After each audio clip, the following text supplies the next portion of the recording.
another episode of New Life. And today we have a special guest. So, Miss Evie. Evie is actually, tell us who you are, Evie. I'm the youngest daughter of this man right here. So she's the youngest, period, okay? Evie's a baby. That's Miss Ebony Ashanti Janu. Baby girl, aka baby girl. And baby girl has a lot to say today, okay? So, Evie, you have pretty much, you've seen the entire journey of your dad. Yeah. Do you want to start from the beginning? Like, when you heard the news, how did you take it? How did you feel? I was shocked. I was very shocked when I first heard it. Okay. Then I got a little emotional, but then my dad kind of pulled it back together for me. We'll talk a little bit. He put it together. Yeah. Tell me about that. How did he pull it together? And he's, For me? yes. Because I walked off a little bit about to cry, but he said, no, come back, calm down. Basically, it was like, this is how it's going to be. Just explain it to me. Okay. And let me tell you guys, today is so important because a lot of times he's been getting a lot of messages about just family and family involvement. So when we talk about family involvement, children, if you have children, that is very important, especially when you're talking about making sure that you're healthy throughout this journey. You have that type of support. So with Ebony, she was here every single day, helping her father. So tell me about that process. You say you were here every day, you were helping him. How did that help? Like, just explain it to me. Well, first, I would pray. I'm very heavy in prayer. To help him, I guess, to help him, just, talking to God every day. Just being in my zone, my spiritual zone. Because I knew it's going to be a fight spiritually, for me. Okay. So when you when I was diagnosed, what kind of understanding did you have about the whole disease and the time that they gave me and stuff like that? I know you weren't fully aware because I kept a lot of stuff away from y'all. Mm-hmm. But when you actually found out what the deal was and what was going to happen after that, how did you take it and how did it make you feel? I was scared. I was kind of scared. I was kind of, not angry, but just kind of confused. Mm-hmm. Very, very scared because the first thing you think is death. Mm-hmm. And my dad, it was I need my dad for everything. I was always the baby girl. I always had my dad. Always needed him around. So that's what it messed me up mentally, I would say. Because I'm thinking oh, what if it really is final or how bad is it? Because I didn't know how bad it was. But I think I did think it was death. Mm-hmm. It was. Yeah, the first thing you think. It was. I was like, oh my God. So he said that he shielded a lot of stuff from you guys. Mm-hmm. Do you think that was something that he should have done, or should he have been fully transparent with everything? He always kind of shielded everything from me, but no, he shouldn't have hid the fact that it was that bad. No. Okay. No, I apologize for that, but I didn't want I wanted to be business as usual. I had to wrap the situation around, get it wrapped around my head and thinking about how I would carry out and execute the next stages of the plan to go ahead and let y'all know and set y'all up and make sure if something did happen to me, was everything all right? Was everything in order? Was everything lined up for y'all? Stuff like that. I'm glad that God saw differently, that he spared my life and that he kept me around for y'all. But yeah, I didn't want y'all I didn't want the burden on y'all too, because it would have put the burden back on me double. So I just said, you know what? I didn't have the mindset. I said, I basically said, well, if it's God's will, it's God's will. So, and he kept me and he spared me. So, I didn't get a feeling that everything was going good and my health and stuff was, the only time I really had complications was when I had chemotherapy and stuff like that, and after the surgery. So that was the only time that I really felt like I couldn't do nothing or couldn't, make it. And I didn't know how it looked to y'all. How did it look? How did it look to everybody when I didn't have the so good days, when people didn't see how I looked when I was at my worst, because I was pretty much resting all the time during the chemo anyway, because that's all I could do, especially after the first day. So I don't know, but that's the reason why I didn't keep it. You know what I mean? Why I kept it from you all, because I didn't want y'all to double worry or worry to the point to where I would be even more, if I couldn't take my focus off where I was going, because I was tunnel vision. And I had a one-track mind on a goal, and it was to beat this ugly disease. So, yeah, and that's about it for me, like, when that's concerned. Ebony. So the next question is that, were there any questions throughout this process that you felt as if you would have wanted answered that weren't answered, or that weren't even, you don't feel like you had an opportunity to even ask? Not really, because everything I wanted to know has been revealed already. So if I did have like any anxious questions or just wanted to know what's already been said, directly, indirectly. So I'm the listener, so I pay attention very closely. So let me ask this question then. How was the process for you? I know you said that you were fearful of it, but how were you able to navigate it? You mentioned prayer, you mentioned fear, but you had to continue going. How were you able to really navigate that? Like I said, prayer and talking to God. After a little over like a week after, I was ready to like get it over it, the fear or whatever. Because it wasn't time to be scared. I couldn't be scared. It was happening. There's nothing I can do about it. I can, just be here to support. So for any child that may have to see their parent go through this, what would be your recommendations for them? Definitely get a therapist if you can. Pray if you can. Ask questions.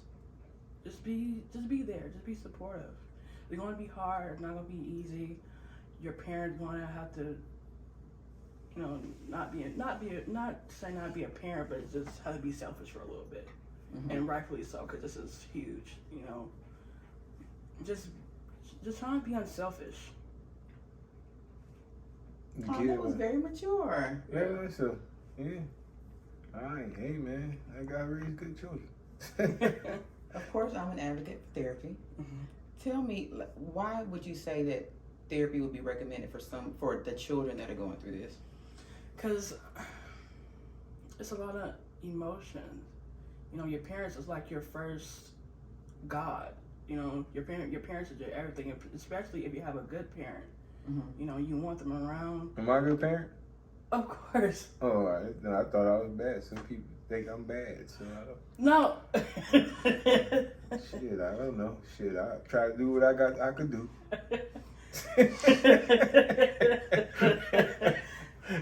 No. I do what I do, you know what I'm saying? I give you a few little nickels and, give you little crumbs and let y'all eat, sometimes, do what I can do. Best my little pocket could afford. No, I was just joking. just kidding, but I try to do right by y'all. Yeah. Question I wanted to ask you too, Abs, what was it like for you to see me, not myself? I mean, Lige was at school and stuff. He would FaceTime me every night.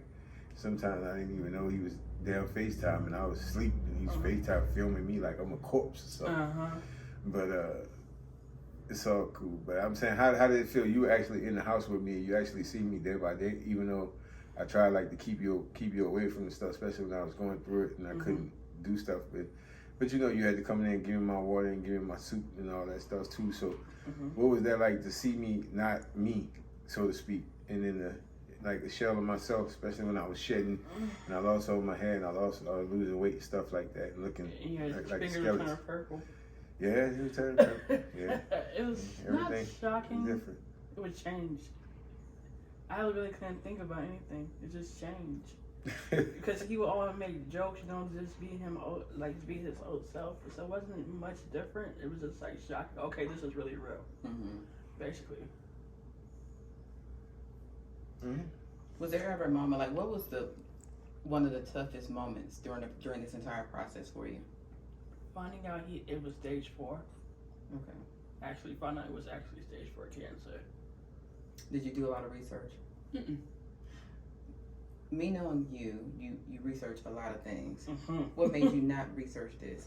Because I know that's like, I don't know. I just didn't feel the need to research stage 4 because I know previously, just before it, even all this happened, I was watching like cancer videos, people saying goodbye. I just didn't. When I found out stage 4 cancer, I said no. People were saying what?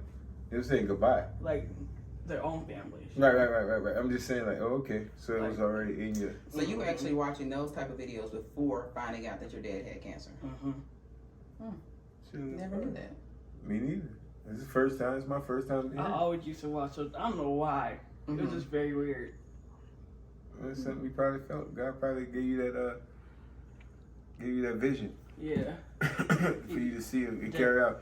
Unlike your brother with his crazy self, I told him don't look it up. The first thing he go do is look it Yeah, up. definitely don't do that because you're gonna think, you're gonna think yourself. I told that crazy boy, I said, hey man, don't look it up, bro. Just I'm gonna be all right. Just cause he comes out so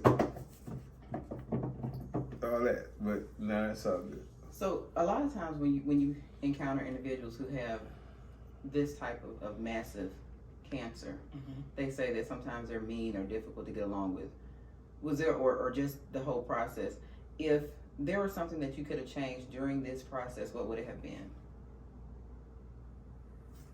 Other than him not having it.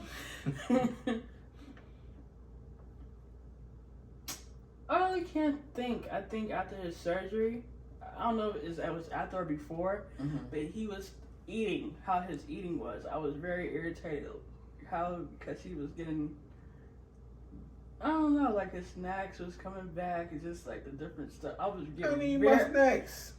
I I like do too. snacks. I know. I like love snacks. snacks too. I like snacks. Yeah.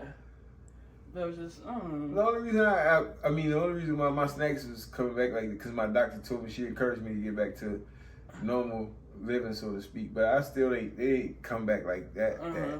You know what I mean? I just wanted to get some sense of normalcy because I couldn't do this, I couldn't do that, I couldn't taste this, I couldn't taste that, I couldn't eat off metal. I still can't eat off metal. Mm-hmm. You know what I mean? So the chemotherapy trashed my taste buds. I couldn't taste anything. I couldn't eat any. It was just crazy. It was trash. You remember I used to get stuff and just have it, Yeah. just food, just take one bite out of it and put it in the refrigerator and come back and it'll pile up in it and stuff like that. So that was frustrating to want something but can't have it. You know what I mean? So once the minute I got a chance to get my snacks, I had to get my snacks. Yeah. I had to get my snack back, baby. I could tell. Yeah. But one thing I loved about my dad, like during this journey, Mhm. from day one, he said, "I'm gonna beat it." We was walking outside. I remember like it was yesterday. We was walking outside. He said, "I'm gonna beat it." Like how his confidence was, his attitude, it was there. Like he knew he was here. You know. So let me just give you a little bit of background. Mm-hmm. Of course, Mr. Janu had to go to New Orleans to handle some business. And this time was a little bit different because when he traveled, basically he was traveling ill. No energy, no no appetite, no just Lethargic. I didn't Yeah. know where I was. no. So he had enough energy to get where he had to get to. And Ebony was accompanying him. So Ebony, how was this trip for you? Different, very very different because I never had to not deal with it traveling sick because you don't know, you don't have like compassion how you should. Well, for me, I just basically like eating chips and like in a closed space he couldn't eat them. You know, that was insensitive. I didn't know. Mm-hmm. You know, I was just being I was cool. I wasn't worried about that. My focus wasn't on that. Yeah, my focus it wasn't really. It wasn't on that. It was I could hard, get what y'all want. like just seeing him like hard for him to walk. He can't walk as far. He had to take breaks. It was different traveling. Very very different. I would just say. When did you really notice? Because there's a difference between hearing someone has a diagnosis and then actually being able to see it. Because a lot of times you may have seen your father lay down or, get his rest. But when did you really notice, like, hey, this is serious? When I felt his port. I know it might sound funny, but actually when he like had me like feel his port and when you see his hair fall out and different stuff. Then radiation. When I heard that Chemo. word. It was chemo. Chemotherapy. I didn't do radiation. I did chemo. It was Oh. too far gone to do radiation. It was too far. So, but yeah, the chemo was just as bad as poison. Mm-hmm. You know what I mean? So, and that's what made my hair fall out and stuff like that. Made my face sink in, stuff like that. But He was shrinking. His size was going. That was a huge thing. His size, because I'm used to, my dad's huge, you know, Mm-hmm. Biggie, you know, that's what I'm used to. But he was just going down in size. When you say felt his port, when you finally felt his port, what did they like? How did that impact you? I was like, oh, this is I didn't know nothing about, you know, porch or anything. So when I felt that, I was just like, oh, Me this is either. real. I know, but it's like it was really real.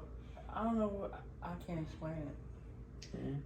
What was there a time that you thought, I need my dad to know this is how I feel? All the time. So have you ever shared that with him? Like if you had an opportunity to say, what would you? Your dad is here. Mhm. What do you need him to know? We had a couple conversations since Mhm. then, but when I was younger, I was like, we used to go out all the time, you know, spend like father-daughter dates, and he was explaining like everything I couldn't, Mm-hmm. and I had to understand that he physically couldn't take me out. Mm-hmm. So that's the only thing I was missing, like the quality time. Mm-hmm. Yeah, So you feel like you need more of that now? I would like it. What do you ask? No, This is just me asking I that. don't, I don't want to be pushy.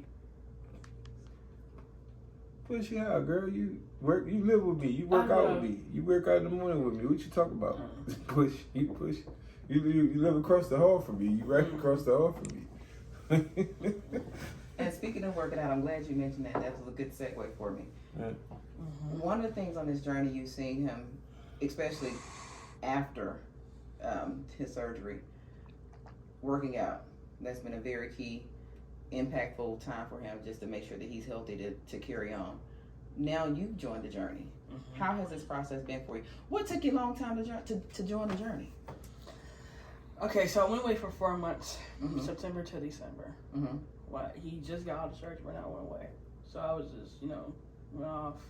I did not expect the change that I saw when I saw him at my brother's graduation. That was a completely different man.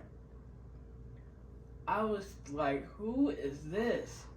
I was like very happy to see him changing. Mm-hmm. That was a prayer of mine, a vision of mine to see change Mhm. after, and it came to life. Mm-hmm. And I was very happy and very proud. And what took me so long is I had to get myself together, my mind right. Mm-hmm. It couldn't be on anybody else's time. I had to do it when I was ready. I had to pray once again, ask God, move when He told me to move. Mm-hmm. So I was doing it for other people, trying to before, but this time I just prayed, asked God. It just kept coming to my mind. Walk with your dad. Walk with your dad. So I finally asked him one morning last week. That was 2 weeks ago. 2 weeks ago. Yeah. Yeah. So he was like, "Yeah, come on." Now at first I was like, she shocked me. I was up. It was about 6:15 in the morning, and she came and she said, "Dad, you about to work?" I said, "Yeah, I'm about to go downstairs and work out." She said, "Can I work out with you?" I said, I thought I was hearing stuff. I thought I was dreaming. I said, "Hold on, what the hell?" And I said, all right, we'll start tomorrow. And then when she walked back, I said, nah. Something was like, nah, she can start today. And I called her, I said, nah, we gonna start today. I said, you wanna work out with me? And she said, yeah. I said, okay, bet. I said, let's go. And ever since and needless to say, since the 2 weeks she been working out with me, she was doing real well. We started out with 10 minutes. I just, just slow walking 10 minutes. And she turned up on her own. She did almost an hour with me. She didn't know it. You should have seen the look on her face. She did her first mile last week. She went from walking like 10 minutes, and it increased to 15 minutes. And then I didn't even tell her. I said, I'm gonna trick her to see what's going on. And she did 30 minutes, and I'm like, okay. And then she came back, cause she'll finish her workout, And she'll come upstairs, I hear the shower going, then she'll hear let the dog out, then I hear feed the dog, then she'll go back to her room and stuff, come to the kitchen, I hear, and she come back and I still be downstairs working. For she couldn't believe it. So she'll just come back, you know what I mean? She'll come back and then like the next day or so, or the other day or whatever, she was just on her working, reading. And I didn't say nothing, I was just quiet, I was just working, because you know, I just go. And then she looked up. I said, Evie, look at what you did. And she moved, it was 52 minutes and there was a mile on it. And she couldn't believe it. She was so happy and that was like priceless for me. I was like, okay, so ever since then she'll show up for a little workout. I gave her an off day yesterday. She showed back up today. Well, no, it wasn't yesterday, it was the day before yesterday. So we're supposed to be off tomorrow, but I might give me a little one in tomorrow too, a little quick one in. But I know she need the rest because she went into day 2 this morning, so I'm proud of her. She been on a thing, man. Every morning I had to pull teeth. I had to say, Evan, now you know, she up. She knock her workout out. She get it out the way. She come to carry on with the rest of her day. So we rolling. How important is it for you to have the support of your children? For me? Yes. Oh, that's my everything, man. That's my driving force, man. They know that. They know that I live for my kids, man. So I live to make them happy, man. I live to, you know, to make sure that they're all right. You know, I pray over all of them, even the ones that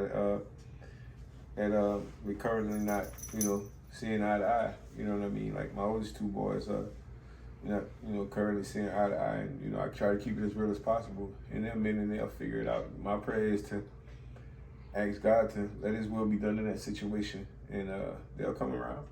You know what I mean? Some people don't like to you know what I'm saying,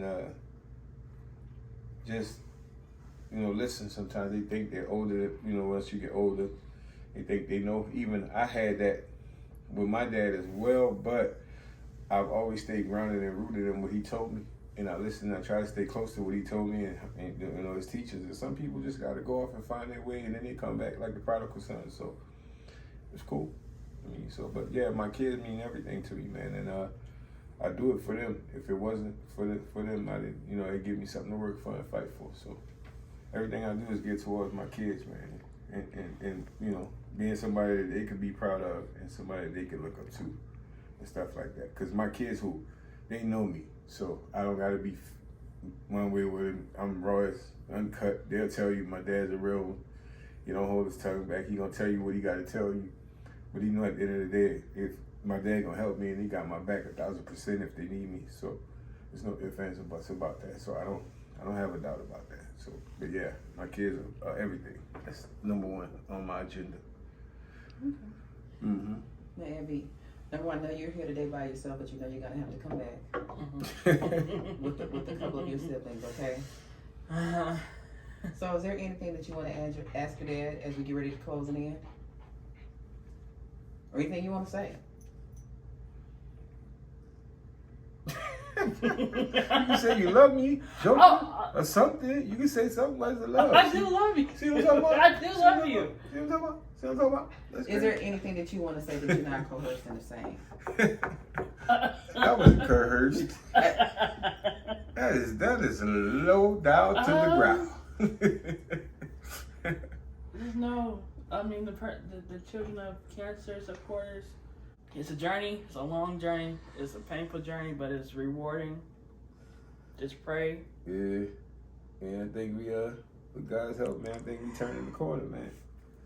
I think we really turning the corner for this new life, man, and for this for the future and what we got. What's up next, man? I'm ready. I embrace it. So I'm ready to rock. All right, well, thank you everyone for tuning in today for another episode of New Life with our special guest, Ebony. And stay tuned. Have a great day.